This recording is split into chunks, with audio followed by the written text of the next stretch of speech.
my name is Garth, and today I'm going to talk about why I paused my Shopify store. So let's get into it.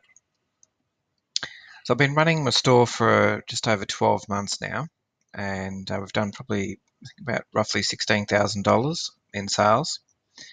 And the cost of running that store plus the other costs around about $200 per month. That's not including advertising. But generally, if I were to stop all sales, it'd still cost me $200 to run the store. And that's the store, the apps, email things like GetResponse or Klaviyo, for example, plus other apps that you need to run everything.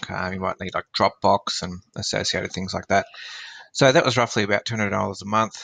The sales, we did get up to $3,000 per month, but just recently they've been dropping to $1,000 a month. And basically we end up running at a negative cash flow. So I decided to pause it until I could find a new direction on what we're doing. And what we did in the store was we sold t-shirts and jewelry. And yes, that's a pretty hard game. And 12 months ago, that's what I got into, and I stayed with it that long.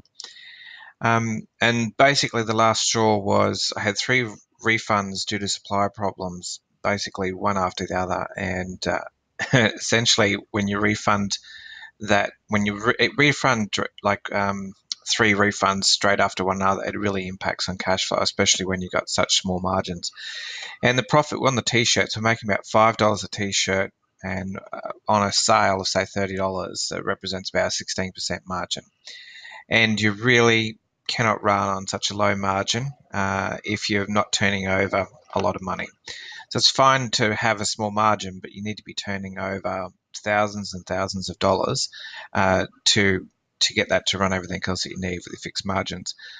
So then we did the t-shirts. They were DTG printed locally. We didn't use any overseas ones for that. And the main thing was the low margins made profits much more difficult. So I'm at, like, if we were making $15 a t-shirt, it probably would have been much better, and we probably would be able to keep going and running the business. But in a way, I'm glad this has happened because we weren't really going anywhere in the last 12 months. Even though I was slightly increasing sales, it really wasn't happening like I wanted or expected it to. So where to now? Essentially, I'm going to treat this as a learning thing. And over the last 12 months, I've learned so much about Shopify, Facebook ads. So I'm going to take knowledge and apply it to a new niche. And this is the importance of being in the right niche. I'm going to research new opportunities and just see, one, to make sure I want to stay in the Shopify and e-com, which at this stage I want to. And most importantly, looking for high margin products and high demand.